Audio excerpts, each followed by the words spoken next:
Hey, what's up, everybody? It's like a beta test. I'm seeing what's going on. We are on our way to Boise. This is 1 a.m. on a Sunday morning. T minus, I guess, 6.5 hours from departure time. First time for me, Colter Nuanez, Skyline Sports, missing the first day of the neutral site tournament, period. I've been at every Big Sky Conference basketball tournament stem to stern since it's been a neutral site. And trying to think back to when it was hosted at sites. Used to be at one, you could only go to one of the two, right? Women's or men's.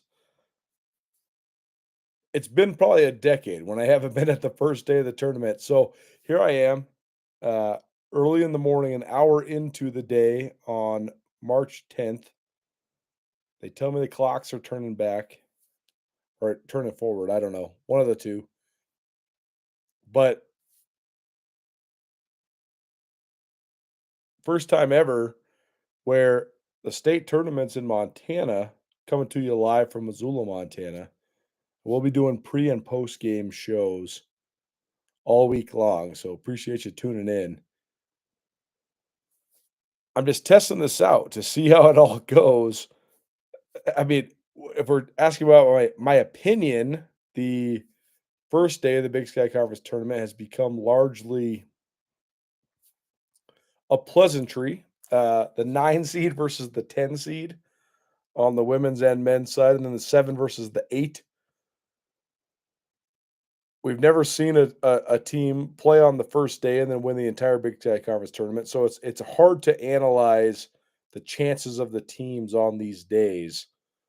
But as I sit here in Missoula, Montana, I just got off our ESPN Montana radio call. What a fun weekend it has been! The Class AA tournament for high school basketball here in the Treasure State was in Missoula for the first time since 2004. That happened to be my junior year in high school, and also 20 years ago. How did that happen? But we called 4 semifinal games yesterday. We were on the radio consecutively from 2:45 p.m. until 10:30 p.m. So that was quite a task, but also an incredibly fun day. And then tonight we had all the action from about I guess halftime of the boys' third place game in the double A tournament. We went live at 6, and they were a little bit behind schedule for the boys' double A tournament, and then we called the girls' championship game a coronation of sorts, building Skyview 24-0. Very impressive for the Falcon girls. Brianna Williams, the reigning Gatorade Player of the Year, absolutely, uh, I think almost certainly going to win that award again. She's headed to Maryland. She's a top 100 recruit in the country. They defeated Missoula Hellgate pretty handily, and then in the boys' game, also a pretty lopsided affair. Bozeman Gallatin, their first state championship in their school's history. They raced past Sentinel, a non-contest, really. But it was a fun night down at Dahlberg Arena. But more than anything, I'm just so happy and feel so blessed to have, first of all, this opportunity, but also the timing work out. Usually, the Big Sky Conference tournament and the state tournaments for high school basketball conflict, and so it's tough to get it all in. Last year, the Big Sky tournament got over before the Double A tournament, so I was able to hit up Butte America and catch the semis and the finals of the Double A tournament. But this time it was the opposite factor. So we are leaving at 7:30 in the morning to get down there for the second day of the Big Sky Conference tournament, and we have promised and will fulfill certainly pre and post game shows. For years and years and years, I've contributed to the pre and post game shows for the Big Sky Conference, whether it was on ESPN, ESPN Plus, whatever it might be. Still sort of working on that. Uh, there's a good chance you'll see me on ESPN Plus just for a minute sometime this upcoming week. But because of the contract with Scripps Sports, they're in good hands. Alex Eshelman, Kyle Hansen, Tanaka Beard on the men's side, Carla Taylor on the women's side. They'll get you prepped up for all the games and break down a lot of the games. So good, great. We're doing our own show. So great. We're doing our own show. So we're not sure how this is going to go. There's all sorts of different ways this could go. Really hoping to have a variety of great guests, familiar faces, certainly Skyline sports people, Brooks Nuanez, Andrew Houghton, but we'll see who else we can round up. So this is me going live on YouTube at 1 a.m. Montana time to just make sure it's all working. I want to see how this is all going. I want to see the archiving of this.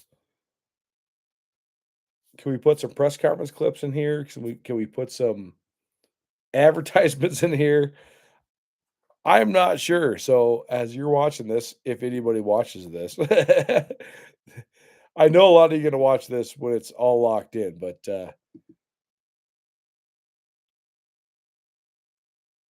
we're just trying to innovate. I know our core audience is here in Montana. So here is your state champions from this state championship Saturday. Class AA, Billings Skyview girls complete a undefeated season. Brianna Williams, absolutely the MVP of this tournament and the MVP of the state. One of the great girls basketball players in the history of the state of Montana. One of the great girls basketball players I've ever seen. She goes 26-9 in the state championship game. Headed to Maryland, justifiably so. Skyview, their second title in the last 3 years. The Bozeman Gallatin boys, first state title ever. What a complete effort. Nobody that you can really single out in terms of a standout. They were just outstanding from start to finish. A business-like effort in the first round and the semifinals, and then they completely boat raced Missoula Sentinel in the championship. Class A, Dylan, what a great year for the Beavers. They win football in the fall, and then they win basketball in the winter. They beat Lewistown in the Class A state championship game. Nice little double dip for the Beavers. And on the girls' side, a new state champion. Havre has been the dominant team in Class A, but Billings Central gets it done. They outlast Big Fork. Big Fork was trying to become the first team to ever move up a classification and repeat as state champions. Big Fork won Class B decidedly last year up to Class A, but they fall to Billings Central. That's Billings Central's first state title since 2012, and they've lost 3 out of the 4 state title games recently until this win. So good job by the Rams on the Class B side of things. The Baker girls outlast the Missoula Heartbreakers for the girls' title, and then the Missoula boys complete an undefeated season. They are back-to-back Class B state champions. And then Class C, 2 undefeated state champions. Box Elder gets it done on the boys' side, their first title since 2016. And North County, that's Saco, Whitewater, Hinsdale, 54. Still practicing my video. 54 in a row, back-to-back state titles. That's why I say it all the time on Nuanez Now, our daily radio show. Man, I wish there was a Big 32, or even just like a tournament of champions. Give me like anybody that finished in the top 4 in any of the 4 classifications. If you want to enter in, let's make a bracket, whether it's a 16-team bracket, a 32-team bracket. That would be so fun. North County versus Billings Skyview. Billings Central versus North County, Box Elder on the boys' side versus Bozeman Gallatin or Missoula Center. I mean, man, it would be so fun. I wish we could figure out a way to get that done. But either way, there's your state champions on this state championship Saturday. Let's dive into the Big Sky tournament. Our Big Sky Conference coverage all week long, all uh, month, and I guess the next couple months, probably presented by Holloway and Hulling. They are a pretty new to the scene law firm in the state of Montana. I've known Nate Holloway for a long time. He's a Missoula guy, a native Montanan. He and I went to college together, and he's ventured out on his own. They're doing a great job over there. He is an ace when it comes to criminal defense. And his partner, Nathan Hulling, it's easy. Nate and Nate, right? Nate and Nathan. Nathan Hulling is a member of the United States Marine Corps, been practicing criminal defense and personal injury for a long time. And then also they have a new attorney on their team, Catherine Dillons. I've known her for a little while as well. She's been in Missoula for a while. She's a Florida native, but if you have any needs when it comes to criminal defense, personal injury, or DUI, visit montanaLawyers.net. All right, quickly, because this is just a beta test, but also in my humble and personal opinion, I just think that these first round games in the Big Sky tournament are just, I don't know. I feel like if you lose 10 plus Big Sky conference games, first of all, you should not get any nominees for first team all conference, period. It's just my opinion. But if you can't even win 40% of your conference contests, how do you have an argument for any sort of first team all league player? Secondly, if you lose 11, 12, 13, 14 games in conference play,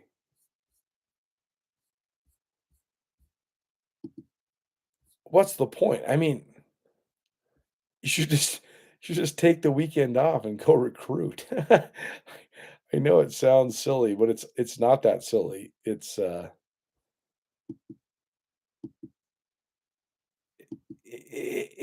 just seems like a waste of time.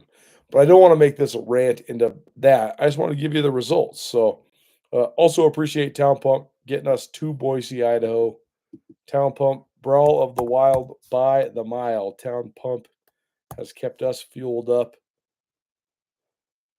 for many years, but particularly this calendar year. We had the busiest travel schedule that I've ever had when it comes to football, and we could not have done it without Town Pump. We went over 4,000 miles across the western United States, and Town Pump kept us fueled up from start to finish.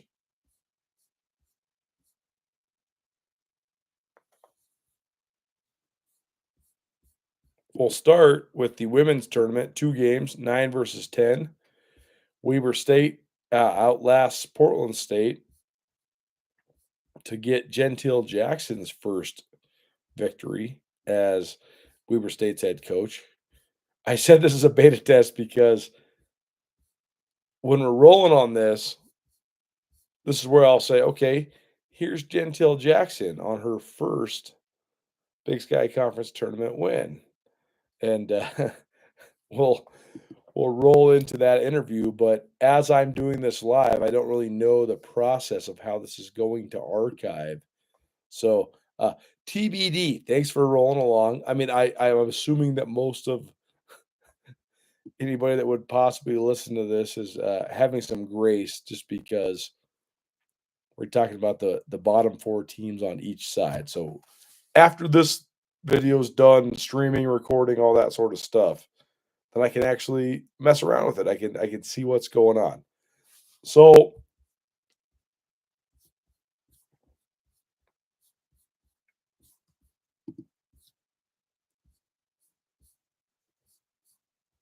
Weber State beats Portland State 62-53. Nice win by Gentile Jackson. That's Weber State's 5th win in conference play, 4 during the regular season, and then, 1 this afternoon. Might seem like a marginal number, but it's more than twice as many as Weber State had a year ago. They only won 2 conference games a year ago. And Portland State, they're back to reeling. 2, I guess, during the pandemic year, they went 0-20 in league, 1 and done in the tournament. Last year, they got 7th in the league, and then they upset Montana State in the quarterfinals, went to the semis. So they were sort of the darlings of this tournament, and to now back down to the other side. Last place, 10th seed, and they finished their overall season 8-23. So Weber State moves on to play Eastern Washington at noon on Sunday. Then the second game of the women's tournament, Sac State certainly is a team with a ton of momentum. Last year, Sac State was the co-Big Sky Conference champions. Then the Hornets made a great run behind Kalasia Dean, who was the MVP of the league, Izzy Nadabo, who was also a first-team all-conference player, and Sac State won the Big Sky tournament, went to the NCAA tournament for the first time in their school's history. Well, then Mark Campbell, after just his second year at the helm at Sac State, he parlayed that success. It was the greatest season in Sac State history. First time in the NCAA tournament, school record for wins. That's what happens. So he parlays that into a gig at TCU. Enter Aaron Kohlhoff. Kohlhoff doesn't have the luxury of having the ultimate transfer wires to get some of the best players in recent history to Sacramento, but he's got a couple great young players. Benthi Versteeg, one of the great point guards in the Big Sky Conference. Summa Hansen, the freshman of the year in the Big Sky Conference. And they have no trouble in their first round game against Idaho State. Sac State wins 73-55. Versteeg, 13 points and 12 assists. And it was a pretty balanced scoring effort across the board. Sac State has 4 of their 5 starters finished in double figures, and they oust Idaho State. Idaho State's been one of the best tournament teams since this thing went to a neutral site. Casey Spink certainly carried the day. She is a great player and a good building block for Idaho State. She had 16 points, 6 rebounds, and 5 assists. But Sac State runs away with it late. First 3 quarters, this was nip and tuck. But then the last quarter, Sac State really dominated. So they move on as well. And they'll take on the second seed, Northern Arizona, tomorrow. So then on the men's side, the first game featured Sacramento State and Idaho. Sac State, at one point, the men under second-year head coach David Patrick had lost 11 in a row. But they won at Montana State in Bozeman and then followed it up with another victory, lost their season finale to Eastern Washington, but 91-88, pretty good challenge for Eastern, the league champions, the number 1 seed. And Sac State then carries that momentum into their first round game. So they beat Idaho 72-64. And the story for Sac State, Akoy Maween, I think is how you say his last name, 25 points, 7 of 10 from the floor, 9 of 11 from the free throw line. Bailey Nunn added 14 points for the Hornets. Idaho, not much of nothing. Julius Mims, the Juice, building Skyview product, 20 points and 7 rebounds. He's been absolutely the bright spot for Idaho, probably their second biggest building block. Point of optimism under first-year head coach Alex Pribble is Quinn Denker. He's been a great point guard. He played 40 straight minutes on Saturday afternoon. He had 14 points, 4 assists. But Idaho, one and done again. The Vandals have never won a tournament game since it moved to Boise. They're on I think now a 7-year tournament streak drought. So, I mean, it would be good for the attendance. It would be good for the atmosphere if Idaho schools could make a run. The Idaho State women have done it. The Idaho women have had some times, but when they were at their best with the Splash Sisters, they got beat. So that's been hard. But any sort of Idaho matchup, Montana Idaho matchup, it could be a good boon for attendance in Boise, and it just straight up hasn't happened. Then the men's nightcap, Idaho State, speaking of Idaho schools, they do move on 68-60 over Northern Arizona. Uh, First team all conference asterisk there, but I shouldn't say asterisk. He earned it. But conversation point there, Braden Parker, he had 18 points and 5 rebounds. The Bengals also got 17 points each from Miguel Tomley and Malik Harrington. And they got 10 rebounds each from Kiri Huey as well as Isaiah Griffin. On the Northern Arizona side, Trent McLaughlin, first team all conference, after they expanded it to 7 players on each the men and the women.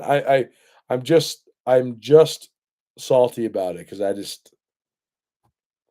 there's not 7 players on a first team all conference, and you're expanding the team to get the best player from NAU and Idaho State, the 7 and the 8 seed, onto the team. I mean, get out of here. Give me 2 players each from Eastern Washington, Northern Colorado, and Montana. Why? Because they finished top 3 in the conference. Both Idaho State and Northern Arizona finished 7 and 11 in conference. You lose multiple double-digit league games. You got 27 wins combined. Come on. I mean, Eastern Washington and Montana each have almost as many wins individually as these 2 teams have combined. Braden Parker's a good player. Trevor McLaughlin's a good player. They should be recognized on all league. Second team, third team, honorable mention, not first team. Trent McLaughlin did figure out a way to scrap his way to 15 points. At one point, he was 2 of 12 from the floor and had 7 points. So he did rally a little bit. But either way, NAU, I know I have a proximity bias, but I watched them lose by almost 40. They lost 90-47. So I guess that's 43, almost 50 in Missoula earlier this year. And yikes. So regardless, that's your men's results. Sac State and Idaho State moving on the women's side. Sac State and Weber State moving on. All of our tournament coverage here on SkylineSportsMT.com, presented in part by Town Pump. So here's your Sunday schedule. The top seeds are in action against these bottom seeded winners. The reason they changed this is they wanted to have the top seeds have more rest time. So on the women's side, Sunday, starting at noon, Weber State, the winner of the 9-10 game, they get Eastern Washington. Eastern Washington, of course, swept Weber State. Eastern Washington went 16-2 in Big Sky Conference play this season, and they have 26 wins, excuse me, and counting. One of the great seasons, probably the great season in Eastern Washington women's basketball history. They defeated Weber State by nearly 20 in Ogden and by 20 exactly, 74-54 in Cheney. So Eagles will be looking for a sweep. On the second game of the docket, Sacramento State Upstart will play NAU. actually a really interesting matchup because Sac State drilled NAU. NAU went 15-3 in conference play, but their most startling loss, other than their 67-42 loss at Eastern Washington, that essentially gave Eastern the league title and cost NAU a second straight league title, was when Sac State rolled it up on NAU a couple weeks ago. That was like the eye-opening loss for the Northern Arizona Lumberjacks, but also the eye-opening win for Sac State that made you think, the Sac State team started 1-19. Maybe they're coming. Maybe they're coming after you a little bit. So those are your women's matchups for the day. By the way, the 3, 4, 5, and 6 seeds don't play till Monday. So the advantage, disadvantage, right? The top 2 seeds play Sunday, then they get Monday off, so they get a day of rest before the semifinals after they presumptively, I guess, win. The On the flip side, though, the 3, 4, 5, and 6 teams, depending on who emerges from those contests, they get Sunday off, so an extra day off, but then have to play Monday and then potentially Tuesday and Wednesday as well.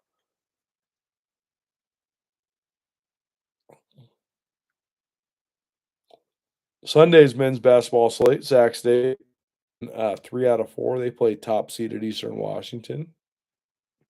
Just played them last Monday, took them down the wire. Eastern won 91-88.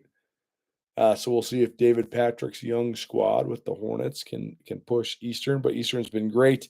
Last year, the narrative was Eastern won 16 in a row, and the greatest start in Big Sky history, the most consecutive league wins by a men's team. But then Eastern went 0-2 during the last weekend of the year, and then lost on a buzzer beater in the quarterfinals. Well, they had to gut out overtime. They won the league title against Montana last Thursday. Then they had to gut out an overtime win over Montana State and then pull out another win over Sacramento State. So Eastern actually brings some momentum into this familiar opponent. I mean, all these opponents are familiar at this point, but they recently played Sac State from a prep standpoint. So that'll be interesting. And then Idaho State, who won their first round game over NAU, they play second seeded Northern Colorado at 8 p.m. Can't believe we just went for 27 minutes. That'll be fun to see how this goes with guests, seeing how this is all playing out. We'll see if I can splice some clips, interviews, ads, guests, whatever. Big Sky Tournament, March Madness upon us. SkylineSportsMT.com. Colter Nuanez signing off for tonight. We'll see you tomorrow.